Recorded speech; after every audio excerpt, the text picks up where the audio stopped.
ইফতার বা নাস্তায় যে কোনো সময় এই রেসিপিটি অনেকটা বেশি মজার। আসসালামু আলাইকুম সবাইকে। আজকে আপনাদেরকে আমি তৈরি করে দেখাবো স্ট্রিপ রোল। আর এই রোলটা তৈরি করা খুবই সহজ, আশা করছি আপনার কাছে ভালো লাগবে। তো প্রথমে এখানে নিয়েছি আমি 1.5 কাপ পরিমাণে ময়দা, আর এখানে অ্যাড করছি স্বাদ মতো লবণ, দিয়ে দেবো এখানে একটি ডিম। আর ডিমটা দিয়ে দেওয়ার পর এখানে পরিমাণ মতো দিয়ে দিব রেগুলার রান্নার তেল।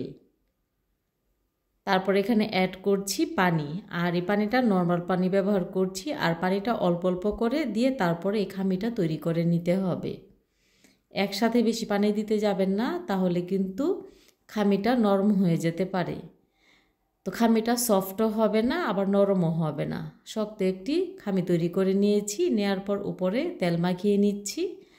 আর তেলটা মাখিয়ে নেওয়ার পর রেস্টে রেখে দেব 10 মিনিটের জন্য।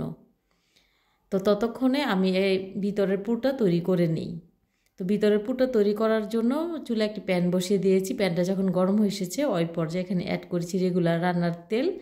আর তেলটা যখন গরম হয়েছে ওই পর্যায়ে এখানে অ্যাড করেছি 2টি ডিম। দিয়ে দেব এখানে পরিমাণ মতো কালো গোলমরিচের গুঁড়া, দিয়ে দেব এখানে স্বাদ মতো লবণ, দিয়ে নাড়াচাড়া করে ডিমটা ভেজে নিচ্ছি।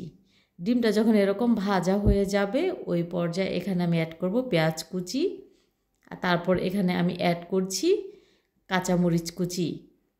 তো ততক্ষণে কিছুটা আমি নাড়াচাড়া করে নিয়েছিলাম। নেওয়ার পর কাঁচামরিচ কুচিটা এখানে দিয়ে দিয়েছি, দিয়ে আবারও নাড়াচাড়া করে ভাজা করে নিচ্ছি।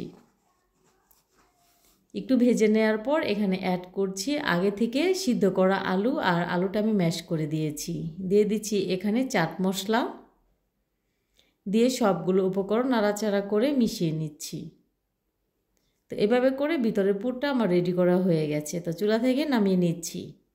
এখন আমি স্ট্রিপ রোলগুলো তৈরি করে নিব। তার আগে এখানে খামিটা আর একটু মথে নিব, আর মথে নেওয়ার পর এখানে অর্ধেকটা খামি নিব। অর্ধেকটা খামি নিয়ে লম্বা করে একটি লেচি কেটে নেব, নিয়ে তারপর এখানে ছোটো ছোটো লেচি কেটে নেব।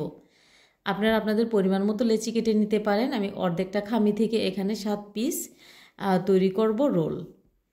তো রোল তৈরি করার জন্য পাতলা একটি ছোট রুটি তৈরি করে নিতে হবে, আর রুটিটা একটু লম্বা করে বানিয়ে নিতে হবে। তারপর যে আগে থেকে আমি পুরটা তৈরি করে রেখেছিলাম ওই পুর এখানে দিয়ে দিচ্ছি, দিয়ে 4-5টা পানি অ্যাড করেছি। অ্যাড করে নেওয়ার পর রোলটা তৈরি করে নিচ্ছি। আমি খুব সহজ উপায়ে আপনাদেরকে দেখানোর চেষ্টা করেছি। আশা করছি আপনারা দেখে বুঝতে পারবেন যে আমি কিভাবে এই রোলটা তৈরি করছি। রেসিপি ভালো লাগলে শেয়ার করার অনুরোধ রইল। ইফতারে আমরা অনেকেই অনেক রকম ভাজা পোড়া তৈরি করে থাকি, তবে এরকম ভাজা পোড়াও যদি তৈরি করেন পরিবারের সবাই পছন্দ করবে। আর খুব কম খরচে এই রেসিপিগুলো তৈরি করা যায়। বিকেলে চায়ের সাথেও এই রেসিপিটা খাওয়া যায়। আর অতিথি আপ্যায়নও আপনারা এটা তৈরি করতে পারেন। আর তৈরি করা খুবই সহজ, আপনারা দেখে বুঝতে পারছেন, আর বেশি খরচও হয় না। তো রোলটা তৈরি করে নিয়েছি, আর তৈরি করে নেওয়ার পর 2-5টা কাঁটা চামচের সাহায্যে একটু চেপে চেপে দিচ্ছি যেন ভেঙে না যায়। তো এইভাবে করে সবগুলো রোল আমি তৈরি করে নিচ্ছি। আপনারা দেখেই বুঝতে পাচ্ছেন যে রোলগুলো মাশাআল্লাহ দেখতে ঠিক কতটা সুন্দর হয়েছে। তো এখন ফ্রোজেন পদ্ধতিটা আপনাদেরকে দেখিয়ে দিচ্ছি যে আমি কিভাবে রমজান মাসের জন্য ফ্রোজেন করে রেখে দিচ্ছি। এ পর্যন্ত আমি কয়েকটা ভিডিও আপনাদের মাঝে শেয়ার করেছিলাম ফ্রোজেনের। আশা করছি আপনারা দেখে বুঝতে পারছেন যে আমি কিভাবে ফ্রিজে সংরক্ষণ করে রাখি রমজান মাসের জন্য। এখন ফ্রাই করে দেখাচ্ছি। রোলগুলো মিডিয়াম আঁচে গরম তেলে ভেজে নিচ্ছি। মাশাআল্লাহ আপনারা দেখে বুঝতে পারছেন যে দেখতে কালারটা ঠিক কতটা সুন্দর এসেছে। তো এভাবে ইফতার তৈরি করে দেখবেন বা বিকেলে চায়ের সাথে নাস্তায় তৈরি করে দেখবেন, খেতে কিন্তু ভীষণ মজার হয়।